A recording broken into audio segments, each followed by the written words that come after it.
At the very edge of human consciousness, there lies a plant that has fascinated, healed, and terrified civilizations for millennia.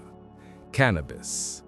Once a sacred bridge between the earthly and the divine, today it is often dismissed as a casual pastime or a cultural prop. But what if the smoke you inhale is not just changing your mind, but subtly reshaping your spirit? What if behind every puff lies a mirror reflecting not the colors of the universe, but the shadows you've been avoiding for decades?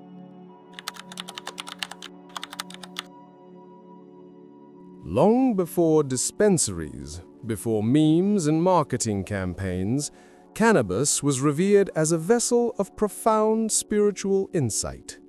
Ancient Indian texts called it one of the 5 sacred plants of the earth, a gift of Amrita, the nectar of immortality.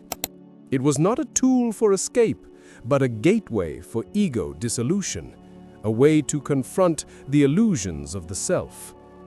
The sadhus, devoted followers of Shiva, used it not for pleasure, but as a ritual of introspection, fasting, chanting, and meditating for days before ever taking a single draw. The plant demanded respect, not indulgence.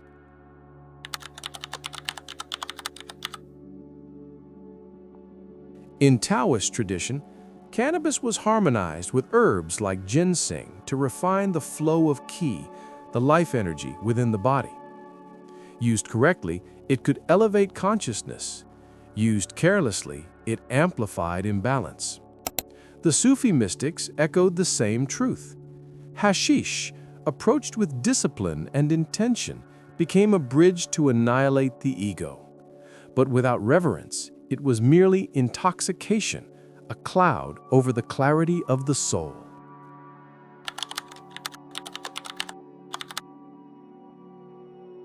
Across continents and cultures, a pattern emerges.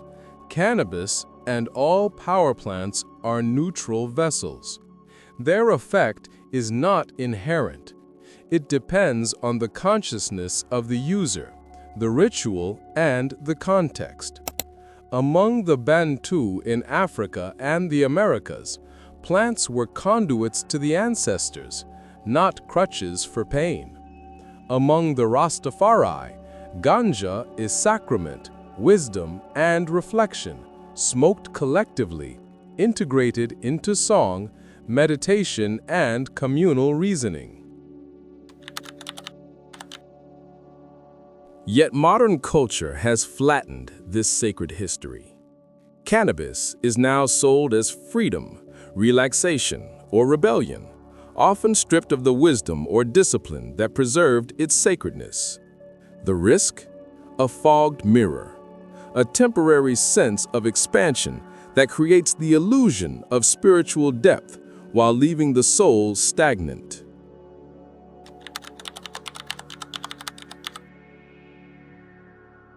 What does cannabis reveal when used unconsciously? Anxiety, paranoia, existential unease. These are not malfunctions of the plant, they are the unveiling of the shadow.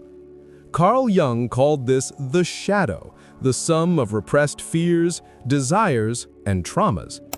When the plant peels away superficial layers of the ego, the shadow emerges.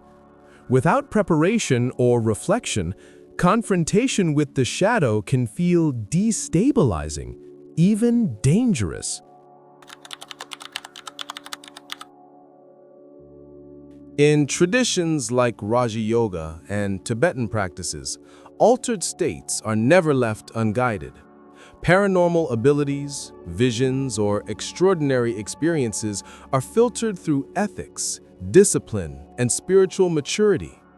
Cannabis used outside these frameworks is like a lighthouse without a captain, emitting energy without direction. The plant does not corrupt, it amplifies the existing structure of consciousness. This amplification can take 2 forms. In disciplined hands, it accelerates insight.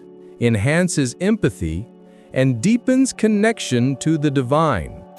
In unprepared hands, it generates stagnation, false clarity, and ego seduction. Modern users may feel profound peace, but is it real or borrowed from a temporary chemical scaffold? True spiritual evolution is forged in the fires of presence, not the smoke of escape.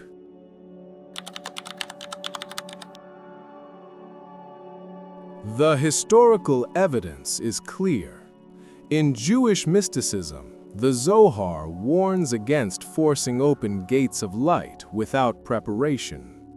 In Hermeticism, shortcuts are fraught with risk.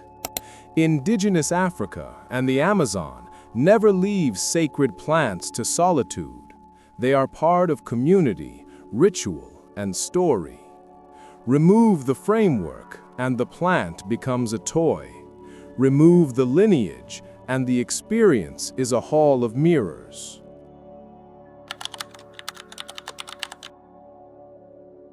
Modern users are seduced by revelation without responsibility. Social media glamorizes the psychedelic aesthetic. Pop culture presents highs as spiritual currency. The risk? The spiritual ego. You may feel elevated, connected, and insightful, but your growth can be superficial. Cannabis magnifies what is within. It does not create virtue.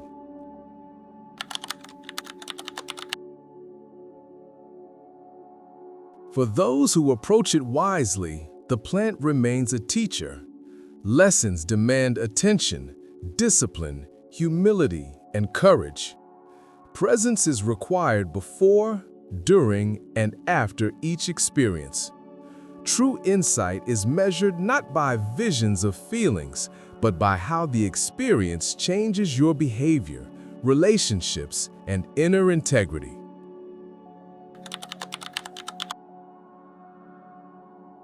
So, what are the hidden spiritual consequences of cannabis?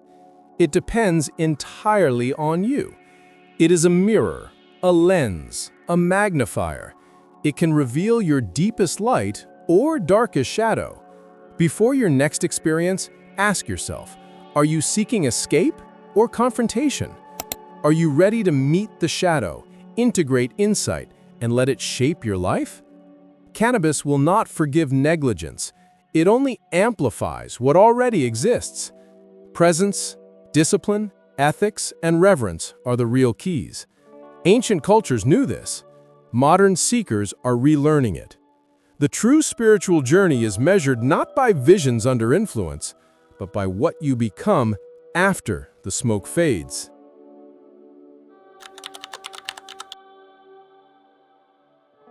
If this video stirred your curiosity, share it with someone seeking more than a temporary high.